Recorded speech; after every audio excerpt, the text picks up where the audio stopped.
नंदी। जी माता। क्या भोलेनाथ अब तक नहीं लौटे? नहीं लौटे माता, पता नहीं कब लौटेंगे। वे आपको कुछ बताकर नहीं गए? क्या तुम ये नहीं जानते कि वो मुझे कुछ बताकर नहीं जाते?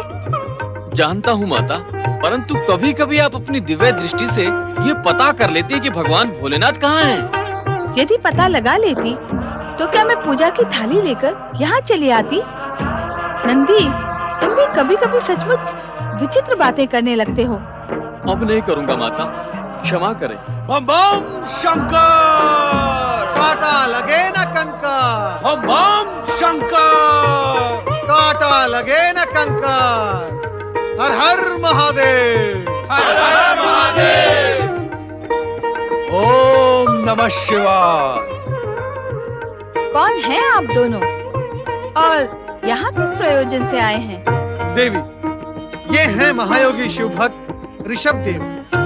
संसार में इनके समान वरदानी और चमत्कारी दूसरा कोई नहीं है। ये जिस पर भी कृपा करते हैं उसे इच्छित फल प्राप्ति होती है, और ये जिस पर भी दृष्टि डाल देते हैं वे तेजस्वी हो जाते हैं। भगवान शिव के पावन स्थान कैलाश में आकर किसी और की प्रशंसा करके क्या तुम शिव कोप के पात्र बनना चाहते हो? पहले ये बताओ कि तुम यहाँ किस प्रयोजन से आए हो? हमारा एक ही प्रयोजन है देवी, अपने आराध्य देव के दर्शन करना। हमारा एक और उद्देश्य है, कैलाशपति भगवान भोलेनाथ की जीवन संगीनी माता पार्वती के दर्शन करना। परंतु वे दोनों तो यहाँ दिखाई नहीं दे रहे। महात्मा जी, यही तो है माता पार्वती जी।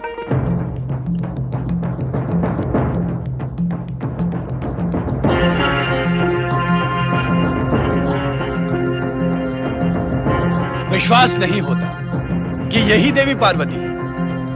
आपके विश्वास की हमें आवश्यकता नहीं है। ऐसा लगता है आप लोग शिव भक्त नहीं, पाखंडी हैं। आपकी दृष्टि शुद्ध नहीं है।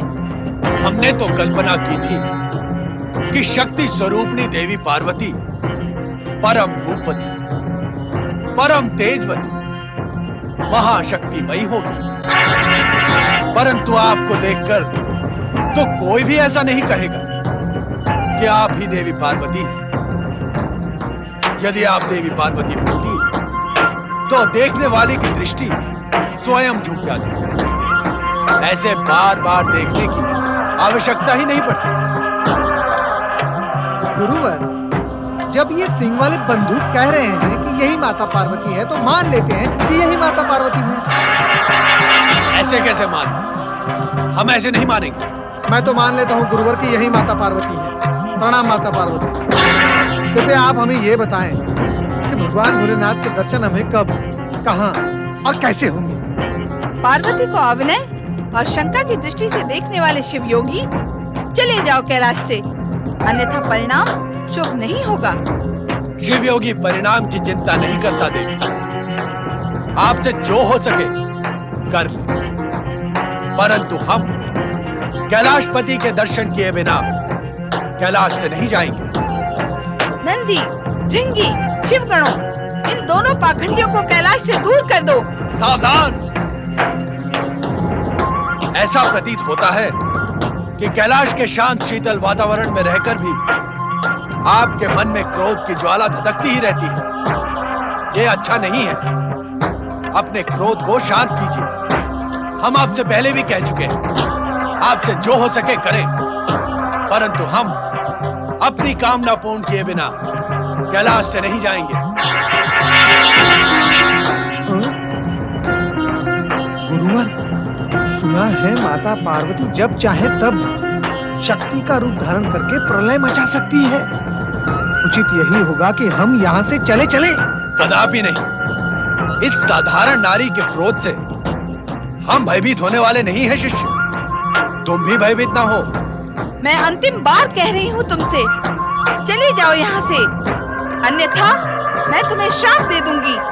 आपके श्राप का हम पर कोई प्रभाव नहीं होगा। आप श्राप देकर देख लें, हमें कुछ नहीं होगा। कैलाशपति की कृपा से हमें शाप रक्षा कवच प्राप्त। तुम हमारी शक्ति देखना चाहते हो? हठी, शिव योगी, हाँ, देखना चाहते हैं।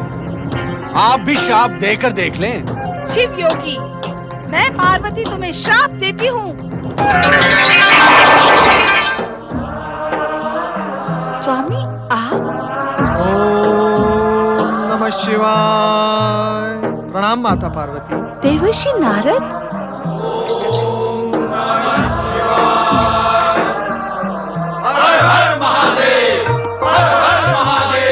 स्वामी आपने मेरे साथ ये लीला क्यों की? देवी पार्वती, आओ हमारे पास बैठो। भगवान भोलेनाथ की शक्ति स्वरूपिणी माता पार्वती की।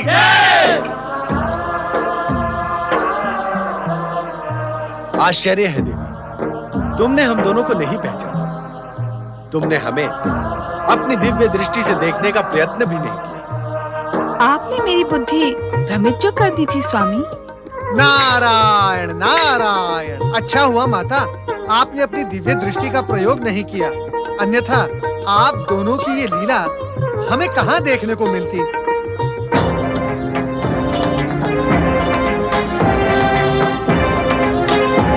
क्या हुआ स्वामी, आप अचानक इतने गंभीर क्यों हो गए?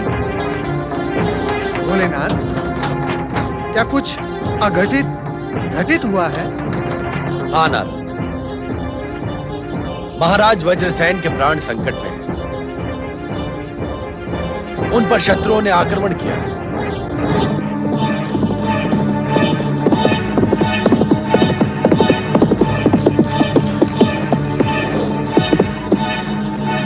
गुरुदेव, गुरुदेव, अनर्थ हो गया गुरुदेव, अनर्थ हो गया। कैसा अनर्थ हो गया महामंत्री सुदंत? क्या आप युद्ध भूमि से आ रहे हैं? महाराज वज्रसेन का महल ही युद्ध भूमि बना हुआ है गुरुदेव। शत्रुओं ने दोनों ओर से दशारण पर आक्रमण कर दिया। महाराज वज्रसेन ने डटकर उनका सामना किया, परंतु पहले ये बताएं कि महाराज वज्रसेन जीवित हैं या नहीं। भगवान शिव की कृपा से वे जीवित बच गए, परंतु शत्रुओं ने उन्हें बंदी बना लिया। मैं बड़ी कठिनाई से शत्रुओं के बीच से निकलकर आपको सूचित करने आया हूं गुरुदेव। इस समय दशारण की रक्षा के लिए केवल आप ही कुछ कर सकते हैं। ये तो होना ही था महामंत्री। आपके महाराज वज्रसेन ने भोग विलास में डूबकर आचरण की सभी मर्यादाओं को तिलांजलि दे दी थी। वे प्रजापालक का कर्तव्य भूल गए थे। इसके अतिरिक्त उनका और क्या परिणाम हो सकता था? ये दोष निकालने का समय नहीं है गुरुदेव। कुछ ऐसा करें कि दशारण देश पर आया ये संकट समाप्त हो जाए और महाराज बंदी गृह से मुक्त हो सके। हमारे पास कोई मुक्ति मंत्र नहीं है महामंत्री सुदंत, कि जिसका प्रयोग करके हम महाराज वज्रसेन को शत्रुओं से मुक्त करा दें। फिर भी हम प्रयत्न अवश्य करेंगे, क्योंकि महाराज वज्रसेन महारानी सुमति के पति और युवराज भद्रायु के पिता हैं। भगवान शिव की कृपा से हम दशानन देश को शत्रुओं से मुक्त कराने का प्रयास अवश्य करेंगे। आप धन्य है गुरुदेव। आपका पहले वाला उग्र रूप अब सच्चे राजगुरु में परिवर्तित महामंत्री सुदंत, महामंत्री संभालिए। आपका प्रयास अवश्य सफल होगा। आप आश्रम में चलकर विश्राम करें महामंत्री। मैं आपके उपचार की व्यवस्था कर रहा हूं। भगवान शिव की कृपा से आप शीघ्र ही स्वस्थ हो जाएंगे। आइए। माँ, भैया, कहाँ हैं आप लोग? सोमदत्त, क्या बात है बेटा? सोम, भद्रायु कहाँ है? भद्रायु मेरे साथ कैसे हो सकता है मैया? मैं तो तुम्हें बताकर गया था कि मैं अकेला व्यापारियों से मिलने दशान राज्य जा रहा हूँ, परंतु दशान में तो युद्ध छिड़ा हुआ है। क्या? दशान राज्य में युद्ध छिड़ा हुआ है? हाँ माँ, इसीलिए मैं दशान राज्य से निकलकर दूसरे राज्य चला गया। मैया, हम कुछ व्यापारियों ने व्यापार के लिए विदेश जाने का निश्चय किया है। क्या तुम विदेश जाओगे? नहीं बेटा, इसकी क्या आवश्यकता है? तुम्हारे पिता के पास क्या धन की कमी है जो तुम अपने प्राण संकट में डालना चाहते हो? हाँ बेटा, विदेश यात्रा में तो समुद्री दस्युओं का भय होता है। समुद्र में वे व्यापारियों को लूट लेते हैं। प्रणाम माताओं। तुम आ गए भद्रायु? तुम कहाँ गए थे भैया? मैं युद्धाभ्यास करने गया था। शिव योगी जी के दिए हुए शंख और खड्ग का नित्य प्रयोग न करने से वे प्रभावहीन हो जाएंगे। तुम परदेश से कब आए? अभी अभी आया भैया।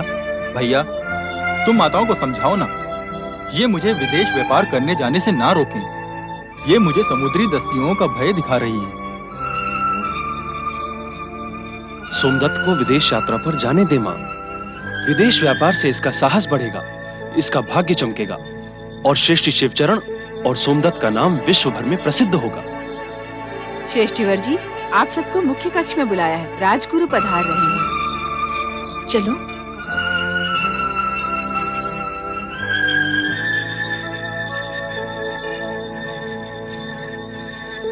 प्रणाम गुरुवर। प्रणाम गुरुवर। गुरुवर, आप इस समय यहाँ?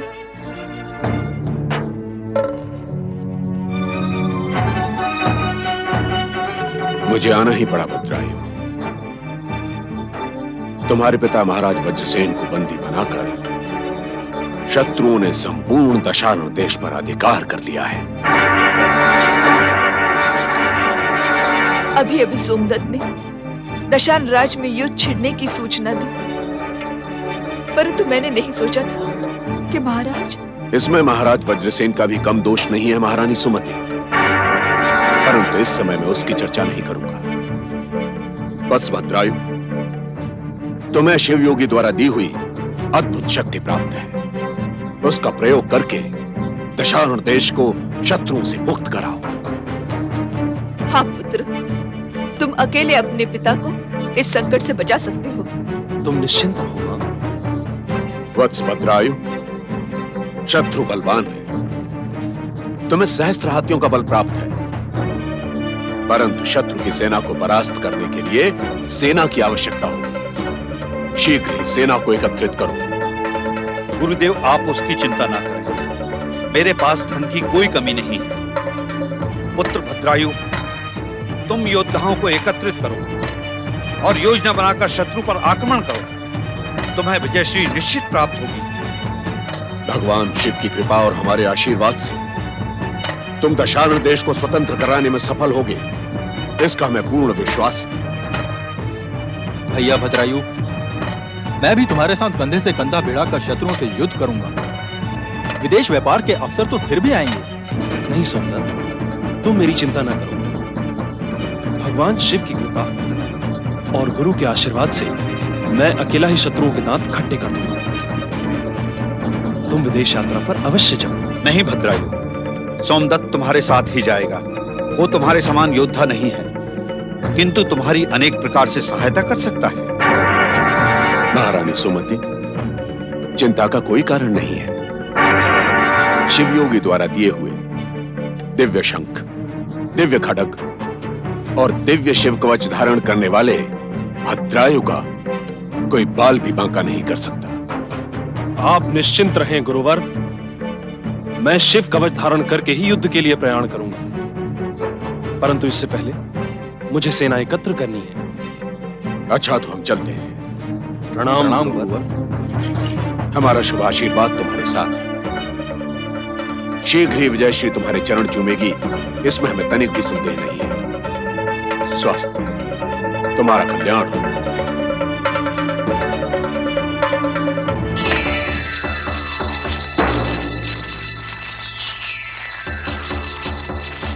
सावधान, कोई आ रहा है।